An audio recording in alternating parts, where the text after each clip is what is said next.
Darren, how big of a challenge has it been these last few weeks to fill in?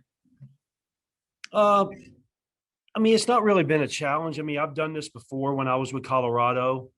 So this is kind of nothing, new to me.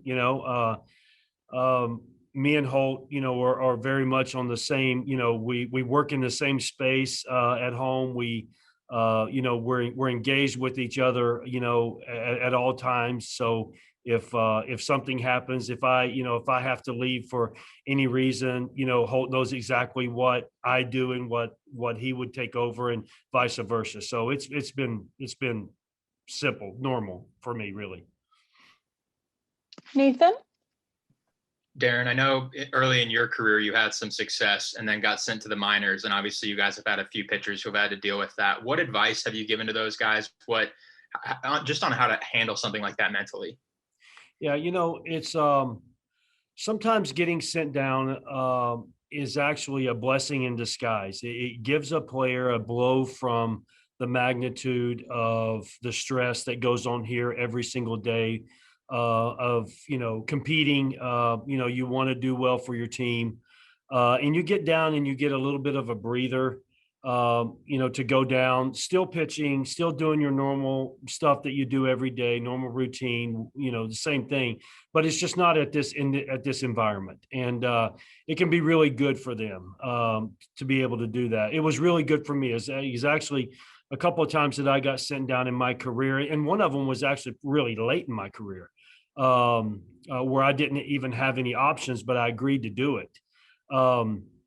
Because I knew that I needed to get outside of this environment, get my mind back where I need to be, focus on my delivery and what I need to be successful at the big league level. So, there is some, no one wants to get sit down. You always want to be in the big leagues, but at the same time, once they get there, I usually tell every one of them, this is, you don't know it right now, probably the best thing that's going to happen to you right now. So.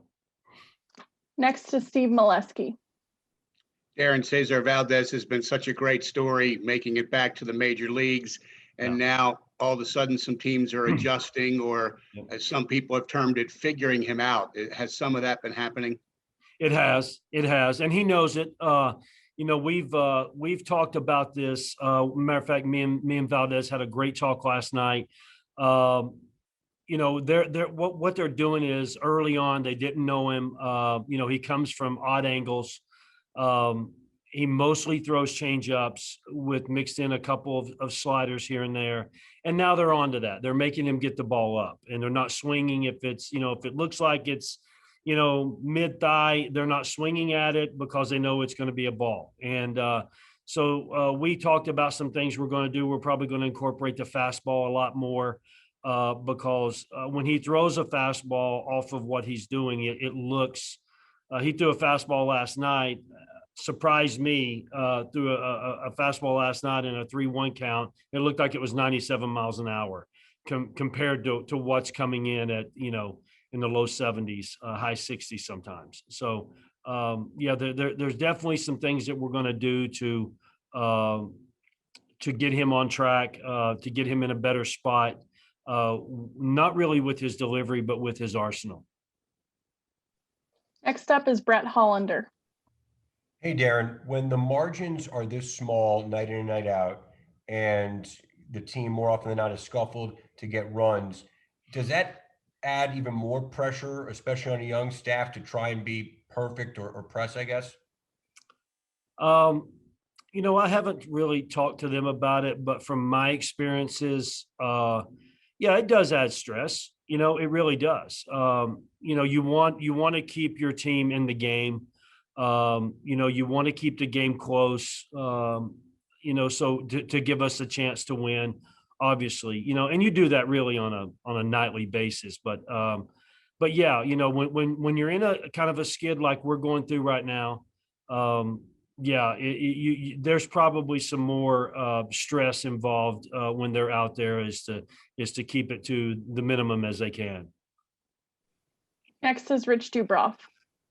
Darren, what is John Means doing differently this year that's made him more successful than he was you know, at the beginning of last year. Well, last year Meansy wanted to focus on an uptick on velo, and with that, and he won't mind me sharing this. With that, you know, he was kind of over rotating, you know, his lower half, and then coming out of it pretty quick, and he was throwing 95, 97 miles an hour, but the command just wasn't there. I said in an interview a while back that, you know, I go down a lot of times and watch guys. I watch guys from the mound when they're doing their sides, and also go down and see a catcher's view. And I always could see small little details. I always could see the pinstripe on his leg. When he lifted his leg, I could always see that pinstripe. And then at the beginning of the season, I couldn't see that pinstripe at all. I actually seen almost his full name on the back for his rotation. And so we looked at some film. We talked about it. He looked at some film, and he got back to where, you know, you see the pinstripe. And if you can see the pinstripe, John Means is pretty dang good. And that's where he was when he came back. You know, he had COVID, and then he had one of his parents passed away. You know, so he had a lot of setbacks within all that, you know, but then when he came back his last 4 starts, we got back on track, and he's back where he is today. I mean, doing really well. Steve Molesky. Darren, with all the work you do with pitchers, from mechanics to analytics and everything in between, the mental part of the game is big there too, especially when there's struggles going on. What are you guys doing? What can you do to kind of work on that right now? You know, I think it is the best thing about coaching is, and when you've played at this level, is you understand what they're going through, you know, and you know, we try to we stay positive. We don't try to stay positive. You know, we always try to bring a positive environment into them. You don't want to walk out with your head down like, oh my God, we're never going to win again, because we know we are, you know. So it's just keeping them positive, you know, keeping interaction with them and connecting with them every single day, individually and together as a team. You know, we talk about it, but you know what? At some point, this too shall pass. We have a good bullpen. We have a good pitching staff. We have some pretty good hitters, and we have, you know, we're going to get back on track. It's just right now we're in a little dead time, and as positive as you can stay of just going out every single day and doing your job, obviously it's going to help the team.